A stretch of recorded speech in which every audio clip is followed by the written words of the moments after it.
Alrighty guys, welcome back to another Source SDK 101 video. Keeping up with what I was talking about last video, now we're going to be taking a look at Rooftops, another super classic map, and everybody loves this one as far as I can tell as well.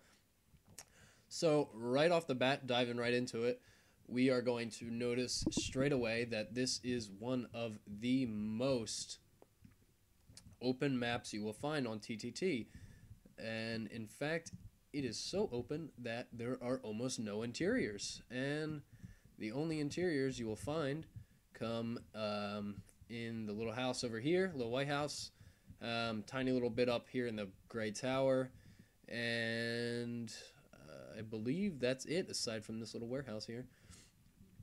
So this is the sniper's map.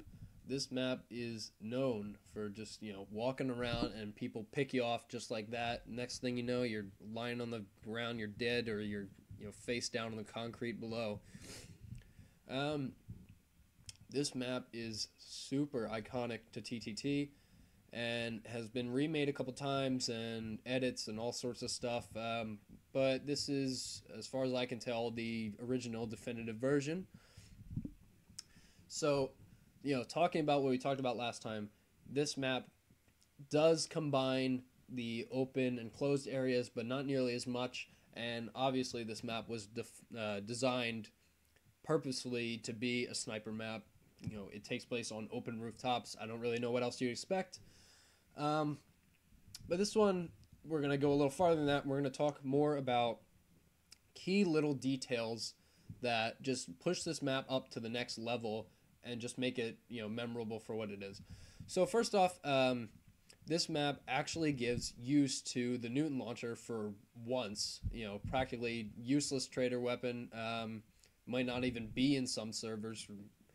But either way, it actually gives it a use, and it gives the crowbar push a use other than making AFKs not die or pushing them into traffic or something. Because for once it can be used and to just fling people off the level. You charge that up and you shoot somebody that's standing over here on the red roof, and they go flying away and you never see them again. They usually can't even get a word out before they die. Same thing with the crowbar push. It's hilarious when you see it happen, or when you do it to somebody. It pisses people off when they get pushed off because 9 times out of 10 they weren't, the person that pushed them off wasn't even a traitor. But either way, that just having that open environment, that is this map's gimmick. That is the thing that it is, pushing people off. And also it has the little trap here, trader trap, in which this entire building collapses. Personally, I'm not a really big fan of that one. I understand its purpose, and just to add that trader element to the map, the game, whatever. It is what it is. The building falls. Usually you kill like 2 people. I mean, nobody really hangs out there because they know that it's going to fall at some point, and the trader can usually teleport away or something. Either way, it's there. It has a function. It's not good. It's not bad. It's just whatever. I might just be a little biased towards trader traps in the end. Either way.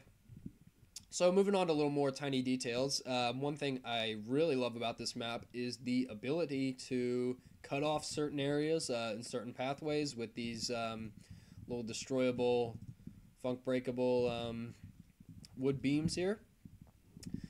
It is always the most frustrating thing to see somebody chopping away at those with their crowbar, and usually pisses a lot of people off, which just makes it all that more enjoyable.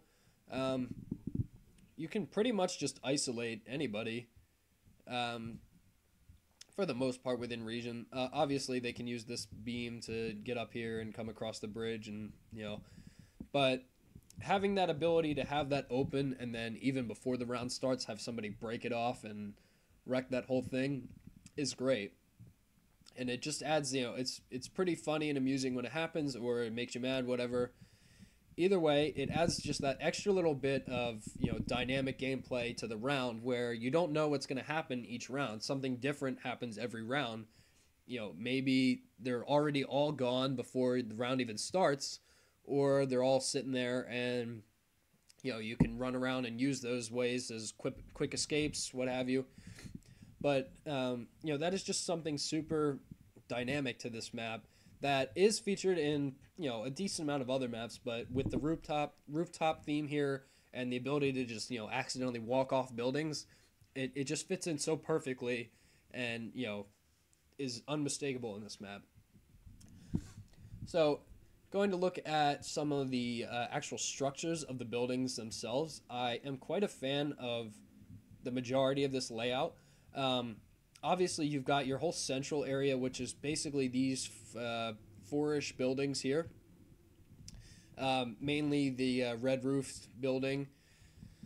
And this serves as the sort of central hub to this map. Like with 67th Way, you have, the main street with the 4 or so houses or rooms, buildings, whatever.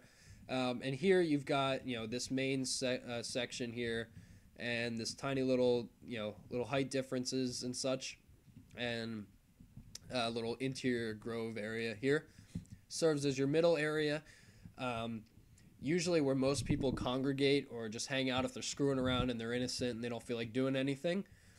And then you have the the tower over here. This area doesn't really get used that much. It's more of a connector.